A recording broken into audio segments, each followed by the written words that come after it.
بسم اللہ الرحمن الرحیم۔ السلام علیکم، میں ہوں زین العابدین۔ آپ دیکھ رہے ہیں پروگرام سچ بات نصرت مرزا صاحب کے ساتھ۔ موضوعات آپ نے دیکھ لیے۔ سب سے پہلے بات انڈیا اور چائنا والے معاملے پر۔ مرزا صاحب السلام علیکم۔ وعلیکم السلام اور السلام علیکم ناظرین کرام۔ یہ جو لداخ والا معاملہ ہے اور چین اور اور انڈیا کے درمیان میں جو اسٹینڈ آف ہے یا جو ان کا تصادم کی کیفیت میں آ گئے ہیں، یہ ایک بڑا موضوع ہے ساری دنیا کے لیے، اور جو بھارت کی سبکی ہوئی ہے وہ بیان سے باہر ہے۔ خود ان کے لوگ یہ کہہ رہے ہیں کہ 200 سال کی تاریخ میں، جو کہ ان کے پاس کوئی ہسٹری نہیں ہے ہندوؤں کے پاس، تو یہ تو مسلمانوں کی بات کر رہا ہے، اتنا بڑا نقصانات کبھی نہیں ہوئے ہیں۔ اب صورتحال یہ ہے کہ ہم جو بتانا چاہتے ہیں آپ کو کہ یہ فیگر بھی جو ہم دے رہے ہیں آپ کو، وہ فیگر بھی ممکن ہے کہ درست نہ ہوں، فیگر اس سے بھی کہیں زیادہ ہوں۔ 50 تو پکی ہلاکتیں ہو گئی ہیں، 47 کی باتیں کر رہے ہیں، لیکن 50 آپ کہہ سکتے ہیں، 51 کہہ سکتے ہیں، اور 76 جو ہیں وہ زخمی ہیں نارمل، یعنی جو اطلاعات ہیں۔ اس کے بعد میں ایک اور بات ہوئی ہے کہ وہ جب ان کا رابطہ ہوا ہے بذریعہ روس کے، جو ابھی تک خبریں نہیں آئی ہیں یہاں پر کہ، لیکن روس کیونکہ تینوں ایس سی او کے ممبر ہیں، بلکہ چاروں ملک پاکستان سمیت بھی، یعنی ایس سی او شنگھائی تعاون کارپوریشن جو ہے، تو رشیا نے رشیا کے ذریعے سے چین نے کو یقین دلایا گیا ہے انڈیا نے کہ اب وہ کوئی گڑبڑ نہیں کرے گا، اور جو آپ نے جو وادی گلوان پہ قبضہ کر لیا ہے اس کو وہ سرحد مان لے گا۔ اور اس کے بعد میں چینیوں نے پھر ان کے 3 میجر اور ایک لیفٹیننٹ کرنل اور 10 فوجیوں کو رہا کر دیا۔ تو یہ، اور اس پر یہ خبریں انڈیا کے اخبارات میں چھپی ہیں، ہمارے یہاں نہیں ہیں، اور چین نے انکار کیا ہے کہ ہم نے کسی بھی فوجی کو نہیں پکڑا تھا۔ یعنی ان کا ایک بڑا عجیب و غریب اسپیشل طریقہ کار ہے۔ انہوں نے یہ کہا کہ ہم نے کسی فوجیوں کو نہیں پکڑا تھا، لیکن وہ چھوڑے انہوں نے ہی ہیں، اور یہ خبریں انڈیا کے اخبارات کے اندر شہ سرخیوں کے ساتھ میں آج چھپی ہوئی ہیں۔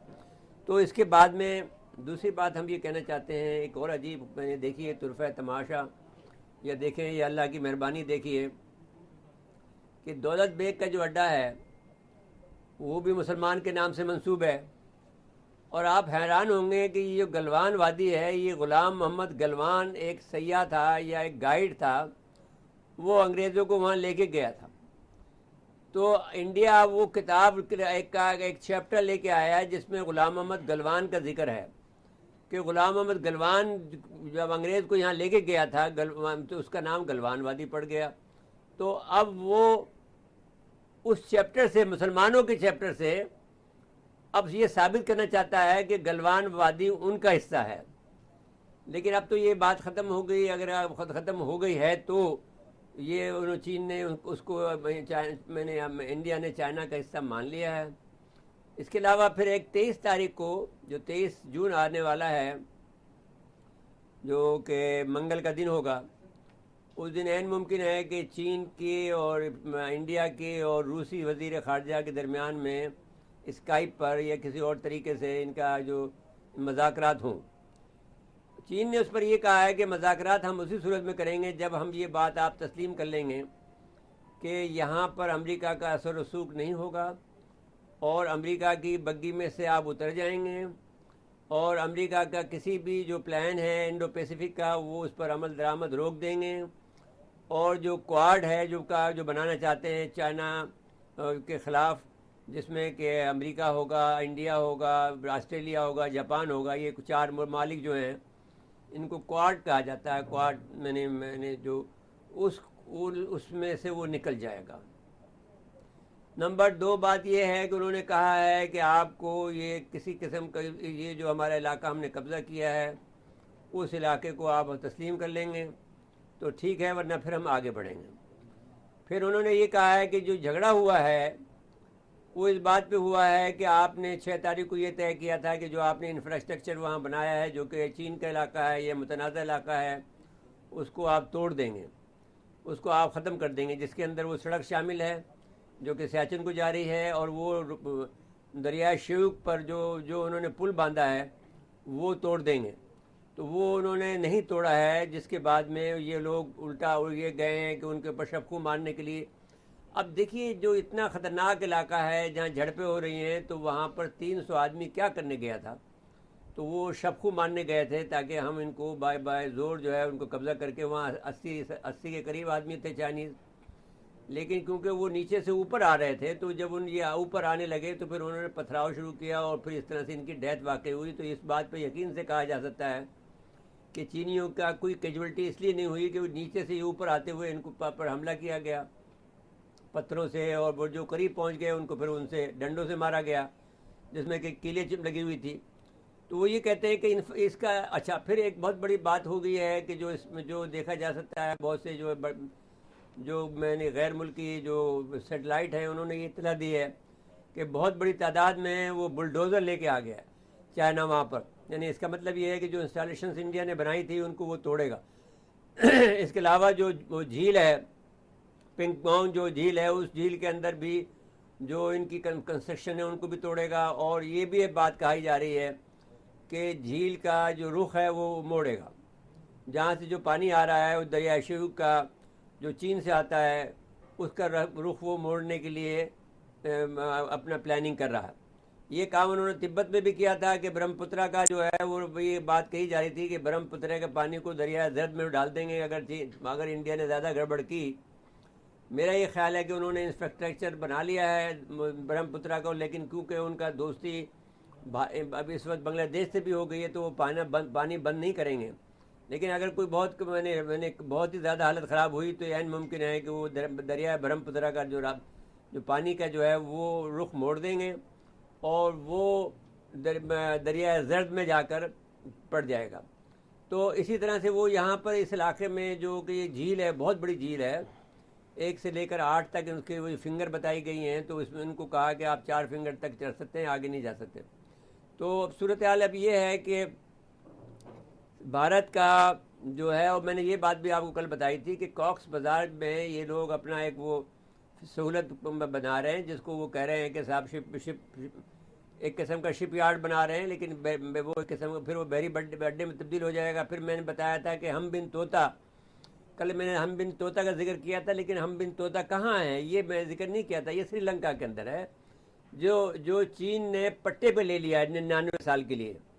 تو وہ ایک میں نے وہ بندرگاہ کو پٹے پہ لے لیا ہے، تو وہاں سے وہ حملہ کر سکتا ہے، جو کہ آپ کا ان کا جو تامل ناڈو کا علاقہ ہے، جو سارا علاقہ ہے وہ سارا ان کے زد میں آ جائے گا. تو اب ایسی صورتحال میں آپ یہ دیکھ سکتے ہیں کہ اور انہوں نے جو پانی میں بلڈ اپ کیا ہے وہ بھی بہت زیادہ کیا ہے. تو اس صورتحال کے اندر اگر آپ دیکھیں نیپال، بنگلہ دیش، سری لنکا، یہ سارے ممالک جو ہیں جو ان کے خلاف ہو گئے. اور پھر اس کے علاوہ ینمار بھی ان کے خلاف ہے. ینمار میں بھی انہوں نے جو دوسرا اڈا جو کورنگ اڈا ہے وہ بنا لیا ہے ان کی بندرگاہ کے اوپر. اس وقت تک بنگلہ دیش سے ان کا تعاون شروع نہیں ہوا تھا، تو انہوں نے ینمار کو بنا لیا جو کہ برما کا جو ہے بنگلہ دیش کے پیچھے والا جو حصہ ہے وہاں بھی انہوں نے اڈا بنا لیا ہے. تو وہ نیپال سے ینمار جائیں گے اور پھر وہ وہاں سے پھر اپنا سامان شروع کر دیں گے، ایک روڈ وہاں سے نکالیں گے. اور یہ بات بھی ہم بہت پہلے آپ کو بتا چکے ہیں کہ انہوں نے یہ فیصلہ کیا ہے کہ یہ جو ہمالیہ کی چوٹی ہے اس کے نیچے سے وہ 10 کلومیٹر کا راستہ کاٹیں گے اور اس میں سے ٹرین چلائیں گے اور نیپال سے ملا دیں گے اپنے آپ کو. یہ بھی یاد رہے کہ تبت جو ہے ایک بہت ہائی آلٹیٹیوڈ پہ واقع ہے، وہاں تک انہوں نے ٹرین بنا لی ہے. اور جس وقت جنرل مرزا اسلم بیگ وہاں گئے، جب جنرل مرزا اسلم بیگ کیونکہ ان کے دوست تھے تو انہوں نے ان کو تبت کی سیر کرائی تھی اور ٹرین میں لے گئے تھے ان کو تبت میں. اور تبت میں مرزا صاحب یہ کہتے ہیں کہ جب ہم تبت سے اپنے اس سے ٹرین سے باہر نکلے ہیں، جنرل مرزا اسلم بیگ سابق آرمی چیف، ان کی میں بات کر رہا ہوں، اور وہ جب وہاں جب ہم اترے ہیں ٹرین پر تو ہمیں سانس لینا دقت ہو رہا تھا، اس لیے کہ وہاں پر آکسیجن کی کمی ہے، بہت ہائی آلٹیٹیوڈ پر ہے، تو ہمیں وقت لگا سانس کو بحال کرنے کے لیے.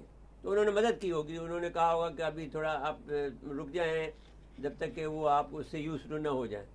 تو اسی طرح سے تو آپ سمجھ سکتے ہیں کہ وہ جو بنا رہے ہیں وہاں پہ راستہ، جو گلیشیئر پگھلنے کی بات ہو رہی ہے وہ اسی وجہ سے ہو رہی ہے کہ جب وہاں پر آپ چھیڑ چھاڑ کریں گے تو وہ گلیشیئر تو پگھلے گا نا پھر ہمالیہ کا. جی تو اس کی وجہ سے جو صورتحال ہے وہ کافی گمبھیر ہے، اور انڈیا میں یہ کام چل رہا ہے کہ وہ اپنے جو لوگ ہیں ان کو خبر نہیں دے رہے ہیں. اب وہاں پر ایک جو وہاں بہت سے رائٹرز ہیں وہ لکھ رہے ہیں کہ صورتحال یہ ہے کہ کیا، اب انہوں نے سوال کیا کہ آپ یہ کہتے ہیں کہ ہم، انہوں نے کہا، مسٹر مودی نے کہا کہ ہماری بھارت ماتا، ہماری بھارت ماتا کی سرزمین پر کوئی نہ گھسا اور نہ کسی پورٹ پر قبضہ کیا. یہ انہوں نے اپنا جملہ کہا، نہ کسی پوسٹ پر قبضہ کیا. تو جبکہ 17 جون کا جو وزارت خارجہ کا بیانیہ ہے اس میں یہ کہا گیا ہے کہ جھڑپ اس وقت ہوئی جب چینی ہمارے علاقے کے اندر تعمیرات کر رہے تھے. تو پھر اس کا مطلب یہ ہوا، ایک روحان جو ہے وہ رائٹر ہے وہ سوال کر رہا ہے کہ جب آپ کا جھڑپ اس وقت ہوئی جب آپ کے وہاں، یعنی قبضہ انہوں نے آپ کے علاقے میں کر لیا، جبھی تو تعمیر کر رہے ہیں جی. تو پھر وہ کہتے ہیں، اب جب کہ وہ چینی تو یہ کہتے ہیں نا کہ وہ ہمارا علاقہ ہے تو ہم اپنے علاقے میں تعمیرات کر رہے ہیں، آپ نے الٹا ہمارے علاقے میں قبضہ کر لیا تھا. اب چینی یہ بھی الزام لگا رہے ہیں کہ آپ نے یہ بات طے کی تھی کہ آپ ہمارے خلاف کوئی جارحانہ منصوبہ جات میں شامل نہیں ہوں گے، آپ نے امریکہ کے ساتھ میں نہیں جانا ہے، آپ ہمارے خلاف کوئی وہ نہیں کریں گے. تو جو پھر سوال اس میں یہ کیا گیا کہ وہاں پر جب اسٹرکچر کر رہے تھے، پھر دوسرا سوال انہوں نے یہ کیا، کیا ان کے پاس جب فوجی وہاں پہ گئے تھے تو ان کے پاس آتشی اسلحہ تھا، فائر آرم تھے؟ تو غلط بات، جھوٹ بول رہا ہے اپنے عوام سے، کیونکہ ان کے پاس آتشی اسلحہ نہیں تھا بائی ان کے اس کے تحت. اگر وہ کرتے تو ان کے پاس بھی بیک اپ موجود تھا، وہ ایگریمنٹ جو ہوتا اس کے تحت. تو ابھی وہ میں نے اس لیے کہا کہ وہ گڈ ول کے طور پر وہ اپنا اس طرح سے یہ نہیں کر رہا ہے، اور اگر کرے گا تو وہ اوپر بیٹھے ہوئے ہیں، نیچے بیٹھے ہوئے ہیں. اور ان کے ساتھ کل ہم نے چلایا تھا نا کلپ سابق کمانڈر کا، وہ کہہ رہے تھے کہ وہ تو اسلحہ تھا ہی نہیں ان کے پاس، یہ تو ڈنڈے تھے. آدمی نے کل ہم جواب دینا، ہم اس کو ایکسپلین کرنا کا وقت نہیں تھا ہمارے پاس. تو ہم یہ کہنا چاہتے ہیں کہ جس روب اور دبدبے کے ساتھ وہ اینکر جو ہے جو وہ بات کر رہا تھا، جو بدتمیزی کے ساتھ میں اپنے لوگوں کے ساتھ، مہمانوں کے ساتھ بدتمیزی کر رہا تھا، ان کو بات ہی نہیں کرنے دے رہا تھا، وہاں بات نہیں کرنے دے رہا تھا، ان کو بے عزت کر رہا تھا. جب اس میں نے کہا کہ تم جو ہے تم تو جھگڑالو بن رہے ہو، تم تو جنگ کرنا چاہتے ہو، تو اس پر اس نے کہا نہیں، ہم جنگ کرنا چاہتے ہیں، ہم اتنی طاقتور ہیں، ہمارے پاس اتنا ہے. بھائی تمہارے پاس کیا طاقت ہے؟ تمہارے پاس کوئی طاقت نہیں ہے. تم یہ سب نے مان لیا ہے کہ دو طاقتوں سے، چین اور پاکستان کی ایک اسٹریٹجی ہے، اور اس اسٹریٹجی کے تحت یہ لوگ کام کر رہے ہیں. آپ دونوں ملکوں سے ایک ساتھ نہیں لڑ سکتے ہیں. تو کئی جو سینئر ایلیمنٹ ہیں انہوں نے یہ کہا ہے کہ آپ کے لیے اچھا یہ ہوگا کہ پاکستان سے آپ صلح کر لو خاموشی کے ساتھ میں. تو پاکستان تو یہی کہہ رہا ہے کہ بات چیت ہم سے کرو. تو پاکستان سے آپ بات چیت نہیں کرنا چاہتے، تو چین تو آپ سے بات چیت ہی نہیں کر رہا. تو اور وہ بات چیت بھی کرے گا تو اچھا. حیرت انگیز طور پر زین صاحب یہ ایک اور بات بھی ہوئی کہ اللہ کی قدرت دیکھیے کہ جو موقف ہمارا تھا کہ 370 کا جو کلاز ہے وہ آپ نہیں کر سکتے ہیں، تو انہوں نے 370 کی کلاس، چائنا نے بھی یہ موقع اختیار کیا کہ جو کشمیر کا اسپیشل اسٹیٹس اس کو بحال کرو، ورنہ تو سارے معاہدے آپ نے ختم کر دیے جی، جو ہم نے کل کہہ دیا تھا. تو اس لحاظ سے آپ نے جب اب امریکہ کی بگی میں آپ بیٹھ گئے ہیں تو پھر آپ دشمن ہو گئے، ہمارے خلاف سازشیں کر رہے ہیں. تو اب ہمیں حق ہے کہ ہم جو چاہے کریں. تو آپ کو بھی جو کرنا ہے کر لیں. تو یہ صورتحال اب ایسی ہے کہ جو ان کے بس میں نہیں رہا، انڈیا کے بس میں نہیں رہا. اگرچہ وہ 66، جیسا کہ میں نے کہا کہ 66 روڈ بنا چکے ہیں چائنا کی طرف، تو اس سے بھی اندازہ ہو رہا ہے کہ ان کے ایگریسو ڈیزائن ہے چائنا کے خلاف. وہ دھوکہ دے کر رہے ہیں، بغل میں چھری، منہ پہ رام رام والی کیفیت میں ہے. تو ایسی صورتحال میں ہم یہ سمجھتے ہیں کہ چین نے جس انداز سے حیرت انگیز طور پر مظاہرہ کیا ہے، اور پاکستان نے جس انداز سے خاموشی اور تحمل کا مظاہرہ کیا اور خاموش رہے ہیں سارے عرصے میں، جبکہ ہمارے پاس گنجائش تھی. تو انہوں نے کہا تھا کہ آپ یہ پنگا نہ لیں، چینیوں نے پہلے ہی کہا تھا کہ آپ یہ پنگا نہ لیں، یہ اس پنگے کو ہمیں لینے دیں کیونکہ ہمارے ساتھ. تو انہوں نے یہ کہا، انڈیا کے لوگ یہ کہہ رہے ہیں کہ there is a lot of difference between Pakistan and China. ہم چائنا پر وہ کام نہیں کر سکتے ہیں جو کہ ہم پاکستان کے خلاف کر سکتے ہیں. نہیں، اس کا بھی تو 27 فروری ابھی بھول جاتے ہیں وہ. نہیں، 27 فروری کو آپ نے غلطی یہ کی کہ ان کے ابھی نندن کو چھوڑ کر ان کی فتح میں تبدیل کر دیا آپ نے. آپ کی بڑی اسٹریٹجک مسٹیک ہے. میں نے کہا اس پہ لکھا تھا کہ آپ کو اسٹریٹجک پاز کرنا چاہیے تھا. تو وہ آپ کو، کیونکہ یہ بعض اوقات فوجی حضرات جو ہیں وہ ان کی بات، یہ اسٹریٹجک معاملات سمجھ میں نہیں آتے ہیں. ان کے یہ آتے ہیں کہ معاملہ چلو دفعہ دفعہ ہو رہا ہے، رفع دفع کر دیتے ہیں. انہوں نے 9 میزائل کھڑے کیے تھے، آپ نے 14 کر دیے تھے، کافی نہیں تھے. تو آپ اس سے بھی زیادہ کر سکتے ہیں. آپ میں جب یہ صلاحیت ہے کہ ان کو منجمد کر دیتے تھے، ایک اور واقعہ کر دیتے ہیں ان کے ساتھ میں کہ چلیے اور اب تم اگر کرو گے تو ہم تمہیں بتاتے ہیں ہم کیا کرتے ہیں تمہارا. جی.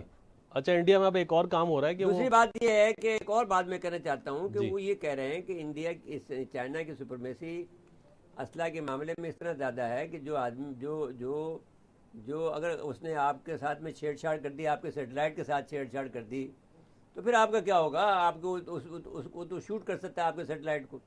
آپ کے سیٹلائٹ کو اس نے اگر غلط رخ پہ لگا دیا تو آپ کی تو کمیونیکیشن ہی ختم ہو جائے گی پورے انڈیا کی. تو آپ کس سے پنگا لے رہے ہیں؟ چائنا سے پنگا لینے کا. اس کے پاس تو شوٹ کرنے کی صلاحیت موجود ہے.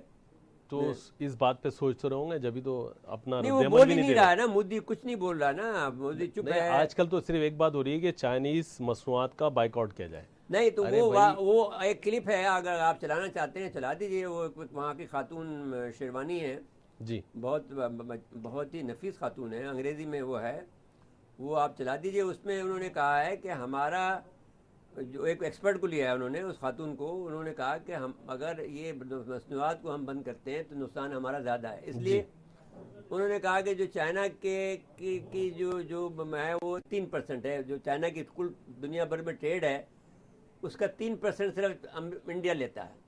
ہماری ٹریڈ جو ہے، ہمارا جو سامان جاتا ہے وہاں 1% جاتا ہے ہم یعنی صرف چائنا کے مقابلے میں.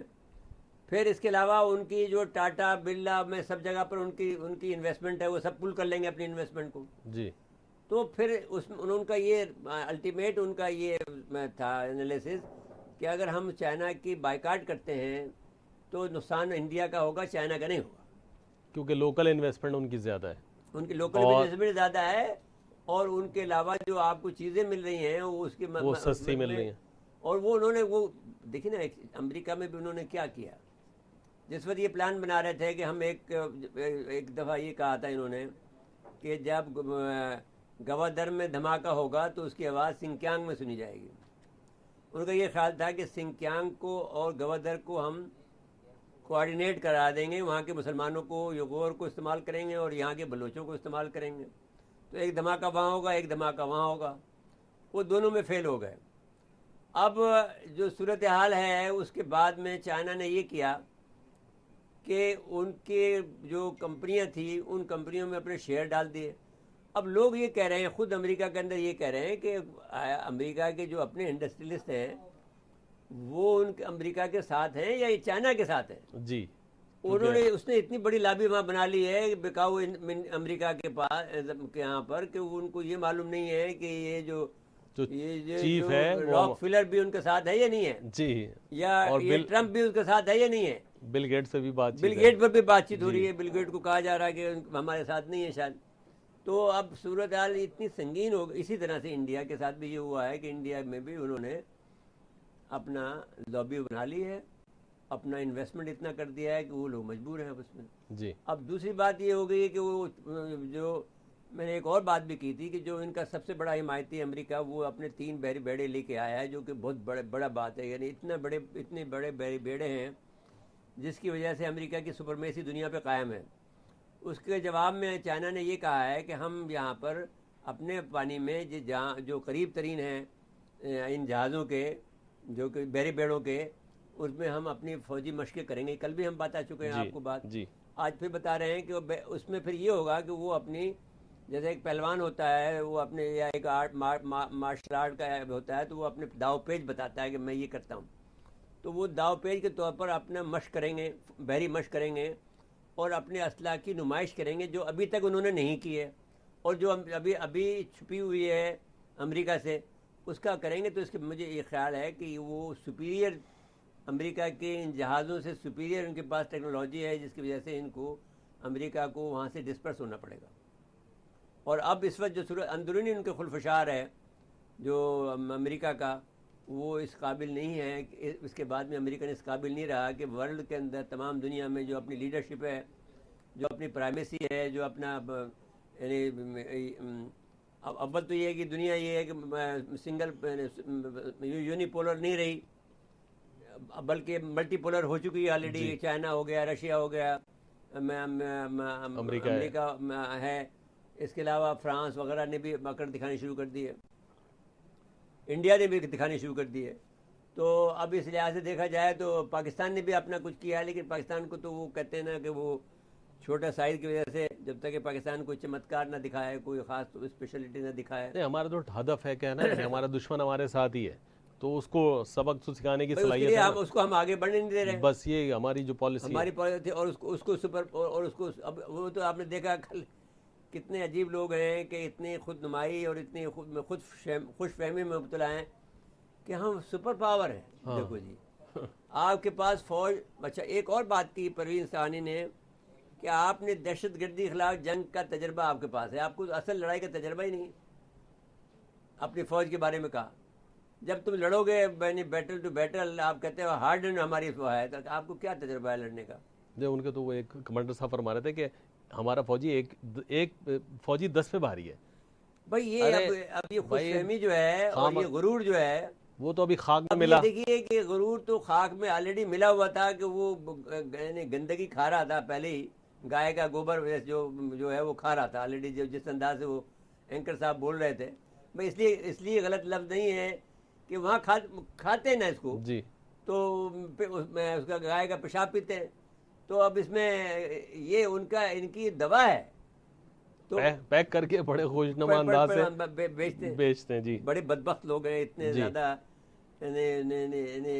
انسانیت سے گرے ہوئے لوگ شاید ہی دنیا کے اندر کہیں ہوں. بھوٹان کا بھی چونکہ اس میں مسئلہ ہے, بھوٹان بین ہے, بھوٹان آزادی چاہتا ہے. وہ سکم والے معاملے میں نا بھوٹان بھی فریق ہے. نہیں, وہ ڈوکلم کے معاملے میں بھی تو بھوٹان ہے نا جی, وہ ان کے ساتھ فریق, وہ بھی مطلب ان کے تینوں نے کہا تینوں کے مشترکہ اس سے ہوگا. اچھا جی, اب ایک بات ہم بہت اہم کرنا چاہتے ہیں. کل سورج گرہن ہے جی کراچی میں اور پورے پاکستان میں, وہ دیکھا جائے گا. تو اس کے اندر آپ کو یہ دیکھ لیجئے کہ ایک اصول بنا لیجئے کہ 9:20 سے لے کر آپ کو 1 بجے دوپہر تک یا 1:30 بجے تک مختلف علاقوں میں مختلف وقت میں دیکھا جائے گا. تو وہ کراچی کی ہم بات یہ بتا رہے ہیں کہ 9:26 پر 12:30 بجے تک ہوگا. تو آپ کو سورج کی طرف دیکھنا نہیں ہے. جو بہت بڑے ڈاکٹر ہیں الشفا کے, جو آنکھوں کے, ندیم قریشی صاحب, انہوں نے یہ کہا ہے کہ کوئی بھی اگر دیکھے گا تو ان کی آنکھ کی میں جو پتلی کے پیچھے, کالی پتلی کے پیچھے جو نظام ہے وہ ڈیمیج ہو جائے گا, اور جس سے پھر ریٹینا کے اندر رپورٹ نہیں ہوگی, اور اس کا پھر کوئی علاج نہیں ہے, کیونکہ اس سے جو الٹرا وائلٹ شعاعیں نکلیں گی سورج سے وہ بہت خطرناک. تو یہ کرنا چاہیے کہ ہر ایک آدمی کو کراچی میں یا کراچی سے باہر جو ٹائمنگ ہے وہ دیکھ لیں کہ ان کے یہاں پر کس وقت پہ ٹائم ہوگا. تو اس وقت تک نہ کوئی آدمی باہر نہ نکلے. کوئی آدمی اگر باہر حالت مجبوری نکلتا بھی ہے تو جو یہ دیکھ لے کہ وہ سورج کی طرف نہ دیکھے. اور دوسرا یہ کہ سورج کا جو کہیں سے ریفلیکشن کی آ گئی وائلٹ شعاعیں آ رہی ہیں, مثال کے اوپر کہیں سے ٹکرا کر کسی چمکدار چیز سے ٹکرا کے آ رہی ہیں, وائٹ شے سے ٹکرا آ رہی ہیں, تو آپ کے پاس لگ رہی ہیں, تو وہ بھی آپ کی آنکھوں کو ڈیمیج کر دیں گے, چاہے آپ نے چشمہ ہی کوئی نہ پہنا ہوا ہو, جو کہ حفاظتی چشمہ ہوتا ہے. ڈاکٹر صاحب کی کلپ چلا دیتے ہیں اور اس کے ساتھ ہی ہم بریک پہ چلے جائیں گے. 21 جون کو پورے پاکستان میں سورج گرہن ہوگا, جو صبح 9:30 بجے سے لے کے دوپہر 12:30 بجے تک ہوگا. سورج سے نکلنے والی الٹرا وائلٹ ریز جو ہیں وہ ڈائریکٹلی آنکھ کو نقصان پہنچا سکتی ہیں, جس سے بینائی جو ہے وہ ڈیمیج ہو سکتی ہے پرماننٹ طور کے اوپر. سورج سے نکلنے والی یہ الٹرا وائلٹ ریز جو ہیں یہ پردے کے درمیان والے حصے یعنی میکولا کے اوپر چھوٹا سا ایک برن کاز کر دیتی ہیں, اس کو جلا دیتی ہیں, اور اس کو جلانے کی وجہ سے وہاں پہ جو دیکھنے کی سیلز ہیں وہ پرماننٹلی ڈیمیج ہو سکتے ہیں. اس ڈیمیج کا کوئی ریکوری نہیں ہے, یہ پرماننٹلی ہوتا ہے اور ساری زندگی کے لیے رہتا ہے. جہاں میں سینٹر میں آپ دیکھیں گے آپ کو کالا دھبا سا نظر آئے گا اس صورتحال کے بعد. اس سے بچاؤ کے لیے چند ایک چیزیں ہیں کہ آپ سورج گرہن کی طرف بالکل مت دیکھیں, ڈائریکٹلی یا انڈائریکٹلی. اگر آپ نے پروٹیکٹیو گلاسز لگائی ہوئی ہیں تب بھی اس کی طرف مت دیکھیں. انڈائریکٹلی اس طرح کہ کافی سارے لوگ جو باہر نکلتے ہیں اور اس کی وجہ سے دوسری ریفلیکٹیو چیزوں سے ریز منعکس ہو کے آنکھ کے پردے پہ جا کے لگ سکتی ہیں. اس ٹائم کے دوران آپ اپنے گھر سے باہر مت نکلیں, بچوں کو گھر کے اندر رکھیں. بہت ضروری کہیں نکلنا ہو تو باہر نکلتے وقت کیپ پہنیں جس کے آگے شیڈ ہوتا ہے, یا سن گلاسز پہنیں, اور حتی الامکان کوشش کریں کہ آپ سورج کی طرف نہ دیکھ پائیں. اپنی آنکھوں کو محفوظ رکھیں, اپنی بینائی کو محفوظ رکھیں, سورج گرہن کی طرف مت دیکھیں.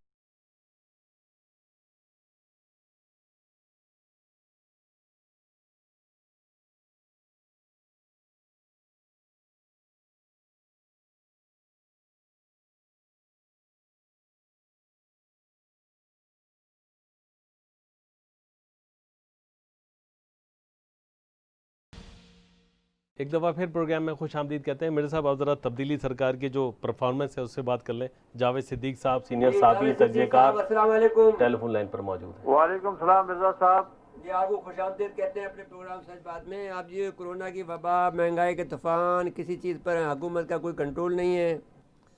تبدیلی سرکار سے عوام جو ہے, تبدیلی سرکار نے عوام کو عذاب میں مبتلا کر دیا ہے. اب آپ تبصرہ فرمائیے کہ کیا صورتحال بن رہی ہے.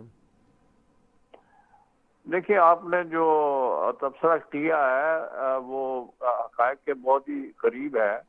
یہ کرونا کا جو وبا ہے, پینڈیمک, یہ تو ویسے تو دنیا بھر میں ہے, لیکن پاکستان میں آپ نے دیکھا کہ فروری, مارچ, اپریل تک یا مئی تک بھی اتنی شدت سے یہ نہیں پھیلی تھی یہ وبا جب اب پھیل گئی ہے.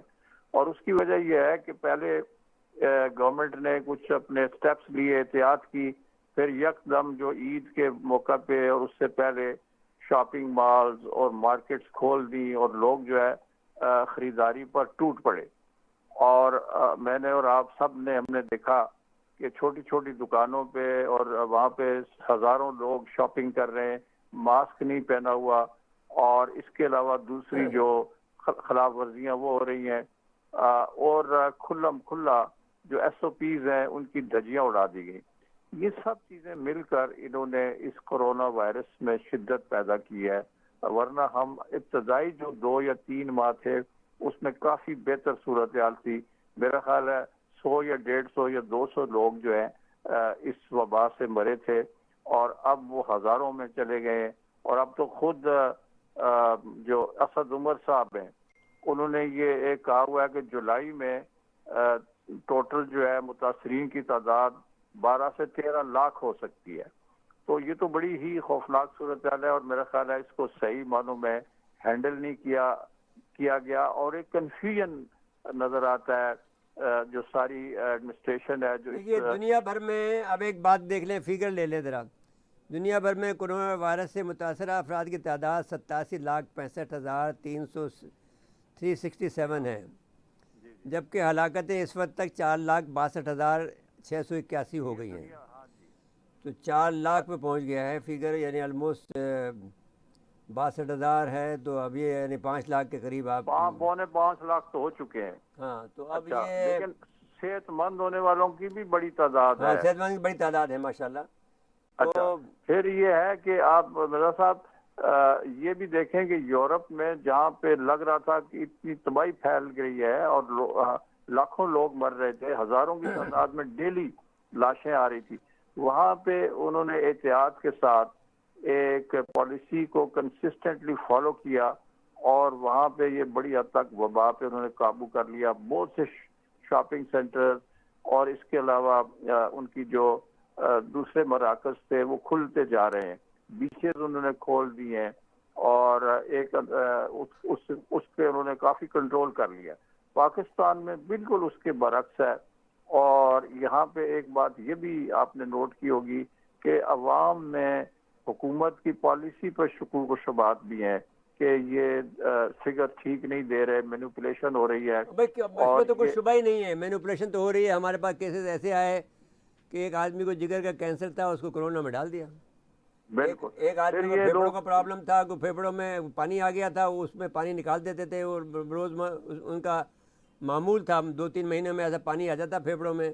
وہ اس کو وقت پر دوا اس کی پانی نہیں کھینچا گیا تو پھیپھڑے بند ہو گئے, تو اس کو کورونا میں ڈال دیا.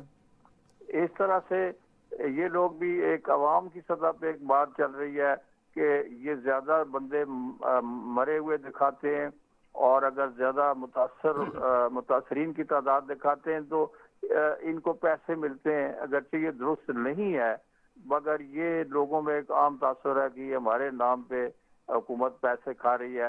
انہوں نے ابھی تک کوئی اس کی تردید واضح نہیں کی اور یہ نہیں بتایا کہ یہ ایک جھوٹ ہے یا پروپیگنڈا ہے یا بے بنیاد بات ہے۔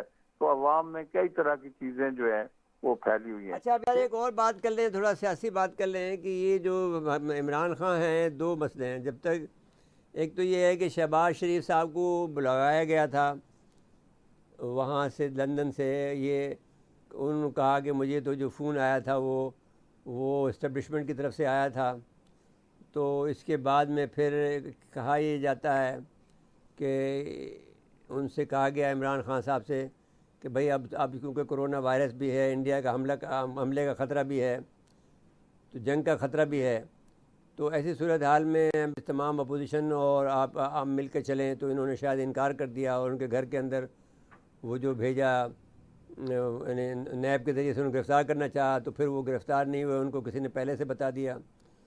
اور پھر اس کے بعد میں جو دوسرا واقعہ ہوا ہے وہ یہ ہے کہ ابھی جو تمام چیفس کی کانفرنس ہوئی ہے اس میں ان کو نہیں بلایا گیا، اگرچہ یہ اسلام آباد میں موجود تھے، تو اس سے یہ تاثر جا رہا ہے کہ ان میں اور جو اب جو اسٹیبلشمنٹ میں اور عمران خان کے اندر وہ کوئی ڈفرینسز پیدا ہو گئے ہیں۔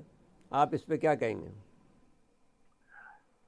دیکھیے اس میں دو چیزیں ہو سکتی ہیں۔ ایک تو پاسبل یہ ہے کہ اسٹیبلشمنٹ جو ہے وہ ان کی کارکردگی، پرفارمنس، اس سے مطمئن نہیں ہے۔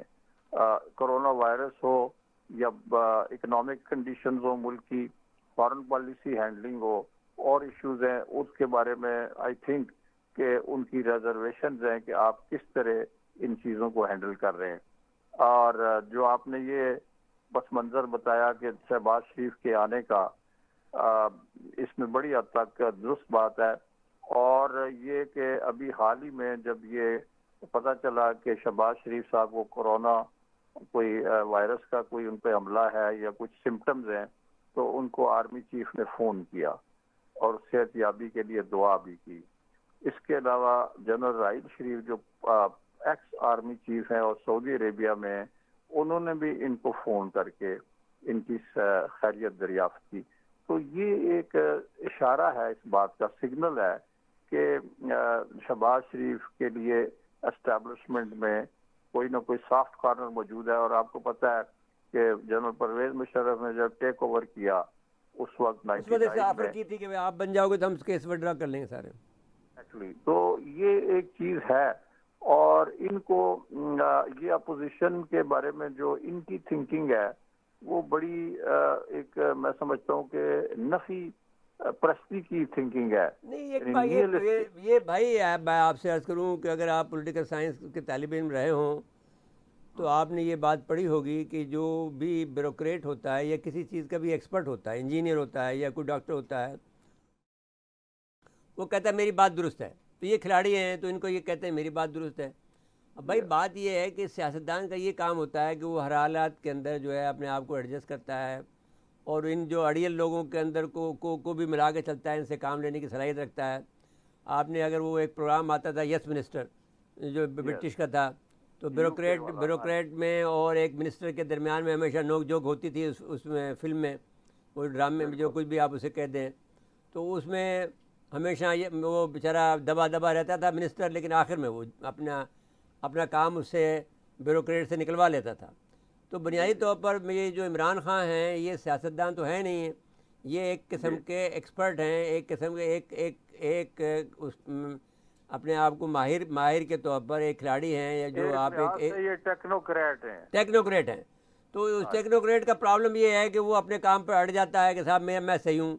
بھائی بیوروکریٹ کا کام سیاستدان کا یہ کام ہوتا ہے، وہ کام چلاتا ہے۔ وہ کوئی آدمی ٹیڑھا ہو، کانا ہو، لنگڑا ہو، وہ جو ہے جو جس کے منہ سینے کپڑوں سے بدبو آ رہی ہے اس کو بھی گلے لگاتا ہے۔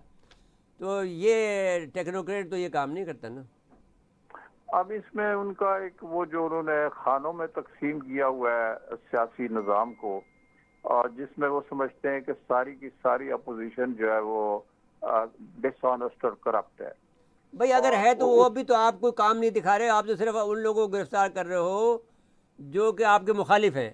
اب آپ نے کیسے اس کو چھوڑ دیا؟ آپ نے جو ترین کو اس کو کیسے جانے دیا؟ سو یہ چیزیں بھی آبزرو کی جا رہی ہیں تمام متعلقہ کوارٹرز کے اندر کہ یہ کیا ہو رہا ہے. دوسری بات یہ ہے کہ جو آپ نے بہت امپورٹنٹ بات کی کہ ملک کے اوپر سیکیورٹی کے اعتبار سے بڑی آزمائش کا وقت ہے. انڈیا خاص طور پہ جس طرح اس نے لائن آف کنٹرول کو ایک محاذ گرم محاذ بنانے کی کارروائی شروع کر رکھی ہے، دوسری طرف اس کو بڑی خوفناک ہزیمت کا سامنا کرنا پڑا لداخ میں چین کے ہاتھوں. اور اب یہ سوچا جا رہا ہے جو امپورٹنٹ حلقے ہیں کہ وہ اس ہزیمت کو سے بچنے کے لیے یا اپنا فیس سیونگ کے لیے پاکستان کے ساتھ کوئی نہ کوئی چھیڑ چھاڑ کرے گا. ان حالات میں آپ کو ایک نیشنل یونٹی کی ضرورت ہے اور جو اپوزیشن ہے اس کے ساتھ ایک برج بلڈنگ کا کام آپ کو کرنا مطلب چاہیے. آپ گھر میں تو آپ کی یونٹی ہونی چاہیے نا. جی ہاں. سو یہ بھی چیزیں ہیں جن پر توجہ دی جانی چاہیے اور مسلسل جو ہے. اور پھر جو احتساب کا انہوں نے آج تک جو بھی یہ سلسلہ شروع کیا اس میں کوئی بہت بڑی پیش رفت کہ بھائی آپ کا احتساب جو ہے، احتساب آپ کے پاس سارے کے سارے جو کانے ہیں وہ بیٹھے ہوئے ہیں آپ کے ارد گرد. آپ ان کے اپنے کابینہ کے اندر جو بے ایمانوں کو رکھتے ہیں اور آپ دوسروں کے بے ایمان اپوزیشن کے بے ایمانوں کو پکڑتے ہیں. یہ ایسے تو نہیں ہو سکتا. پھر تو احتساب جو ہو رہا ہے وہ اکراس دی بورڈ نہیں ہو رہا ہے، وہ تو آپ ایک اپوزیشن کو خلاف کر رہے ہیں بس. جی اب اس میں یہ بھی ہے کہ لوگ ان کے جو ٹیم ہے حکومت میں شامل اس کی کارکردگی کو بھی دیکھ رہے ہیں کہ وہ ڈیلیور کیا کر رہے ہیں. نہیں کر سکتے کچھ بھی نہیں ڈیلیور کر سکتے. مثلا ایگریکلچر میں کیا ڈیلیور کر رہے ہیں، انڈسٹری میں کیا کر رہے ہیں، باقی شعبہ زندگی میں بھائی اپنے جاوید صدیقی صاحب وقت پہ فیصلہ نہیں کر سکتے ہیں اور تو کیا کریں. تو یہ ہے. سو اس طرح سے جو آپ کہہ رہے تھے کہ بھئی اسٹیبلشمنٹ اور ان کے درمیان اگر کوئی مس انڈرسٹینڈنگ ہو آپ کو نظر آ رہی ہے یا اشارے مل رہے ہیں تو اس کا مطلب یہی ہے کہ وہ اس پرفارمنس سے مطمئن نہیں ہوں گے کہ بھئی ہم نے نہیں. یہ بات تو یہ نہیں ہے، بلکہ یہ بات تو یہ ہے کہ اس بات پر کہ وہ اتحاد چاہتے ہیں. اس وقت ملک میں ایک اتحاد چاہتے ہیں. دوسرا انہوں نے جو ہے وہ حرکت کی ہوئی ہے، ٹائیگر فورس بنا دیا ہے. پہلا لفظ ٹائیگر غلط ہے، فورس کا لفظ بھی غلط ہے. اگر آپ کسی چیز کو مدد کرنا چاہتے ہیں، آپ ایک کوئی چیز بنانا چاہتے ہیں جس سے کہ لوگوں کی فلاح بہبود ہو، لوگوں کے کام ہو، تو اس کا نام کوئی ایسا ہونا چاہیے جس سے کہ آپ کا فورس کا تصور نہ ابھرے. بھائی فورس تو ہمارے پاس ایئر فورس ہے، ہمارے پاس بحریہ کی فورس ہے، ہمارے پاس لینڈ فورس ہے، ہمارے پاس یہ فورسز ہیں. آپ ٹائیگر فورس بنا رہے ہو. یہ سب چیزیں مل کے جو جب مجموعی جو صورت یا مجموعی جو پکچر بنتی ہے، بگر پکچر بنتی ہے، اس میں 1.5-2 سال کی جو ان کی پرفارمنس ہے اس سے لوگ مطمئن نہیں ہیں. اچھا جی، آپ یہ بات کریں کہ ایک اور بات کر لیں کہ جسٹس فائزہ عیسیٰ کیس میں جسٹس مقبول باقر نے احتساب پر سخت جملے کہے ہیں اور یہاں تک کہہ دیا کہ اس سے صرف تباہی ہو رہی ہے. کیا ہوں گے فائز عیسیٰ کی جو ہوا اس کا کیا ہوگا؟ جی دیکھیں نا، ابھی یہ حکومت اس کو اور طرح سے ریڈ کر رہی ہے. حکومت کا خیال ہے کہ ابھی تک وہ اس میں پھنسے ہوئے ہیں. جیسے آپ فروغ نسیم صاحب کی اس کا خیال ہے کہ ابھی تک کلیئر نہیں ہوئے. جی وہ کہتا ہے کہ ان کی بیگم صاحبہ کا ایشو جو ہے FBI کی طرف جائے گا.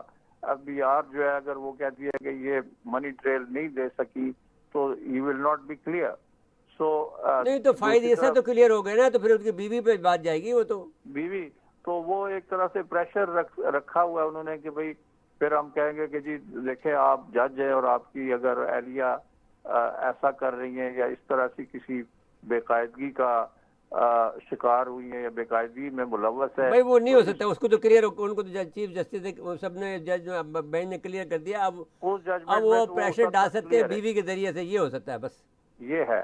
اب اس پہ بھی جو سپریم کورٹ بار ایسوسیشن ہے وہ ایک نئی پٹیشن دائر کر رہی ہے کہ یہ جو آرڈر ہے FBI کو دیا گیا ہے اس کو وڈرا کیا جائے یا امینڈ کیا جائے. کیوں کہ ان کا خیال ہے کہ FBI حکومت کا ایک بازو ہے اور وہ گڑبڑ کرے گا. یہ تو یہ انصاف کا تقاضا ہے کہ آپ اس پورشن کو کہ جو آپ نے معاملہ میرے خیال میں یہ بھی فیصلہ ہو جائے گا. اچھا جی, بہت بہت شکریہ جاوید صدیق صاحب, آپ سے بات کر کے ہمیشہ ہم خوش ہوتے ہیں, اور کیونکہ ہم خیال ہیں تو وہ باتیں اور سچی بھی کرتے ہیں, تو وہ آپ نہ آپ خوفزدہ ہیں نہ ہم ہیں. آپ کا بہت بہت شکریہ جی. میرے صاحب ان سے تو جاوید صدیق صاحب سے بہت تفصیل سے بات ہوئی, لیکن اسمارٹ لاک ڈاؤن پہ ہمارے نمائندے اون شیرازی صاحب اسلام آباد سے ٹیلی فون لائن پہ موجود ہیں. جی اون شیرازی صاحب, السلام علیکم. جی وعلیکم السلام نصرت مرزا صاحب. کیا حال ہے اسمارٹ لاک ڈاؤن کا آپ کے ہاں؟ صورتحال کیسی ہے؟ یا کہ تماشا بنایا ہے, یا کوئی شعور بلند ہوا ہے عوام کا, یا کہ حکومت نے کوئی کام کیا ہے؟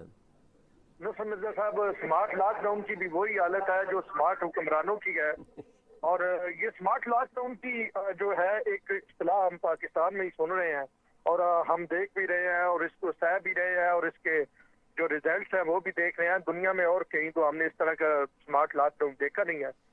لیکن یہاں کی بات کریں, خاص کر کے جو مختلف علاقوں میں اسمارٹ لاک ڈاؤن کو لگایا جا رہا ہے, اس کا کوئی مجموعی طور پہ میرے خیال میں کوئی اس طرح فائدہ نہیں ہو رہا جس انداز میں لاک ڈاؤن کا فائدہ ہوتا ہے.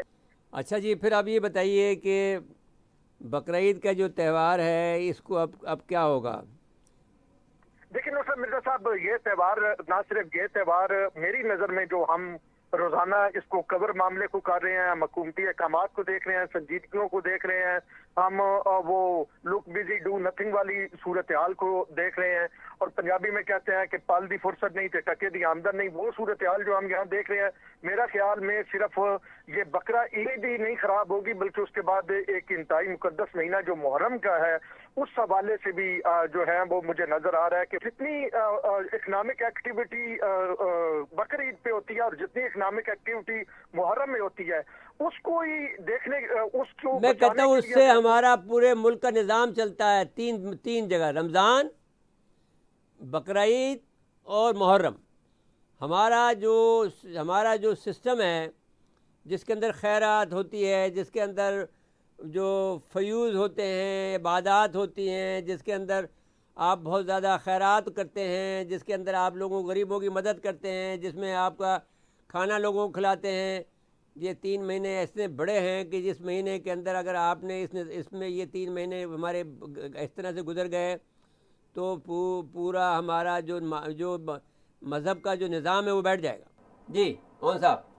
نصرت مرزا صاحب, میری بات موقف اس بارے میں یہ ہے کہ اگر آپ 14 دن ابھی لاک ڈاؤن کر دیں تو پھر آپ اس ٹائم کو محفوظ رکھ سکتے ہیں. مطلب ابھی آپ بالکل لاک ڈاؤن کر کے اور 14 دنوں میں اس مرض کو قابو کر لیں تو پھر آپ محرم میں بھی ایزیلی تمام ایکٹیویٹیز ہو سکیں گی. پھر آپ کی بقرعید پہ بھی وہ آپ اب لاک ڈاؤن نہ کر کے اس بڑے معاشی فائدے سے جو ہے اسے اپنی ریاست کو بھی محروم کر رہے ہیں, حکومت کو بھی محروم کر رہے ہیں. تو اب سنجیدگی دکھانی ہوگی. اب وقت ہے, اگر اب لاک ڈاؤن نہیں کیا جاتا تو پھر وہ جو آپ بھول جائیں کہ بقرعید کے موقع پہ جو ہے وہ کوئی اکنامک ایکٹیویٹی ہوگی یا محرم کے موقع پہ ہوگی. جس انداز میں ابھی معاملات چاہ رہے ہیں, جس طرح یہ سمارٹ لاک ڈاؤن والی ایک اصطلاح دی گئی ہے, پتہ نہیں یہ کہاں سے ملی ہے اس حکومت کو اور عمران خان صاحب کو. تو ابھی اگر یہ کچھ ہوش کے ناخن لے لیں گے تو وہ اکنامک ایکٹیویٹیز جو ہیں وہ جاری رہیں گی, لیکن اگر اسی طرح چلتے رہیں گے تو پھر نہ تو بقرعید اس انداز میں ہوگی اور نہ جو ہے وہ پھر محرم اس انداز میں ہوگا جیسے. بہت بہت شکریہ اون شیرازی صاحب, آپ کا مشکور ہے کہ وقت دیا آپ نے. وقت بھی ختم ہو رہا ہے ہمارا, ختم ہو گیا بلکہ, تو ہوش کے ناخن تو بہرحال یہ تو نہیں لیں گے, لیکن کسی اور کو لینا پڑے گا تب جا کے ملک سنبھلے گا. جی وقت ختم ہوا پروگرام کا. ناظرین آج کے لیے اتنا ہی, آئندہ پروگرام تک کے لیے اجازت چاہتے ہیں. اللہ حافظ.